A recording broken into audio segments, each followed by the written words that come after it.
laksanakan tu perintah Allah. Kenapa? Kebaikan. Apa kebaikan wudu? Bukan setakat membasuh kekotoran pada muka. Muka dah bersih, dah pakai sabun. Tangan dah bersih, dah pakai sabun. Tetapi kerana Allah berikan kelebihan daripada wudu itu, menghapuskan dosa. Itu dia kelebihan dia. Sebab maksudnya perintah Allah tu bukan sia-sia. Kalau kita anggap logik akal, dah sabun buat apa nak basuh, dah bersih buat apa nak basuh. Tetapi itulah kelebihan Allah berikan pada manusia. Setiap perintah itu mesti ada kebaikannya. Sama ada kita sedar tak sedar saja. Kalau kita gilap balik, kita kaji balik, betul. Bila kita basuh muka ini bukan perintah Allah kerana muka kita kotor, tetapi Allah nak beri peluang manusia untuk hapuskan dosa pada muka. Dosa mata, dosa mulut, kan? Basuh tangan kenapa? Adakah tangan kotor dah pakai sabun tadi? Tak, nak menghapuskan dosa. Sebab tangan ini kadang-kadang melakukan perkara yang baik, mencari rezeki dan sebagainya. Tetapi kadang-kadang perkara ini juga tangan kita ini tidak mentaati perintah Allah. Melakukan tangan ini digunakan untuk melakukan larangan Allah. Contohnya apa? Tangan tulis benda baik, tapi kadang-kadang tangan tulis nombor. Kalau nombor terkesakat kira-kira tak ada masalah, kan? Dia tulis nombor untuk apa?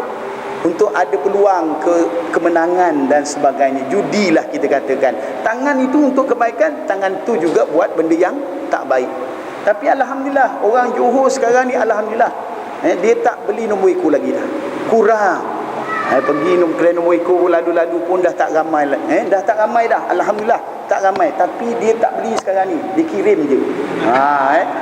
Dia bukan tak beli, dia beli juga tapi dia kirim. Itu kelebihannya lah. Jadi ada kelebihan juga. Bila macam tu, apa masalahnya? Kita kita punya syiar tu nampak. Bila kita kata kena tangkap, jadi dia tak beli. Alhamdulillah, tengok orang yang beli bukan orang Islam, bukan orang Islam yang pergi beli. Jadi bermaksud tangan ini dibasuh bukan kerana kotornya, tetapi nak hapuskan dosa. Itu baru ambil wuduk, tuan-tuan. Langkah ke masjid dapat pahala tak? Dapat pahala. Masuk masjid dapat pahala tidak? Pun dapat pahala. Semayang sunat sebelum semayang yang fardu dapat pahala tak? Dapat. Bermaksud perintah Allah hanya, kalau kita lihat yang wajibnya apa? Semayang fardu. Tetapi berapa kebaikan yang kita dapat sebelum semayang fardu? Itu kebaikan sebelum semayang. Dan apabila kita taat perintah Allah, lagi kebaikan Allah bagi. Bermaksud wajib di situ bukan mesti buat, terpaksa buat kerana Allah nakkan sembahyang, tetapi mesti buat untuk Allah berikan kebaikan kepada manusia. Kita pusing balik, lihat sudut perintah Allah itu kebaikan. Kalau kita lihat ianya suatu terpaksa buat, kita buat tak? Itu yang akhirnya tak buat. Itu baru yang wajib. Yang sunat lagilah. Kan? Bila kata sunat, apa makna sunat? Sunat buat dapat pahala, tak buat tak apa. Yang kita faham yang mana? Bukan yang depan, yang belakang. Yang belakang apa? Tak buat, tak apa. Sedangkan ayat Allah, dikatakan ibadah tadi kan. Ibadah ini bukan hanya yang wajib, tetapi ibadah juga perkara yang sunat yang Allah nyatakan. Allah nyatakan apa? Mathalul ladzina yunfikuna amwalahum fi sabilillah kamasali habbatin ambatat sab'a sanabil fi kulli sumbulatin mi'atu habbah.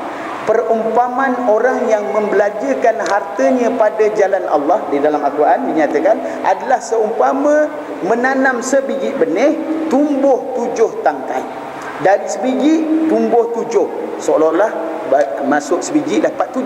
Tak. Allah nyatakan apa? Setiap satu tangkai 100 biji. Bermaksud masuk 1, keluar 700. Ini sunat. Dinyatakan mana? Di dalam Al-Quran. Siapa yang terangkan? Allah dan Rasulnya yang terangkan. Jadi perkara sunat pun ibadah wajib masuk dalam Al-Quran, ibadah sunat juga masuk dalam Al-Quran.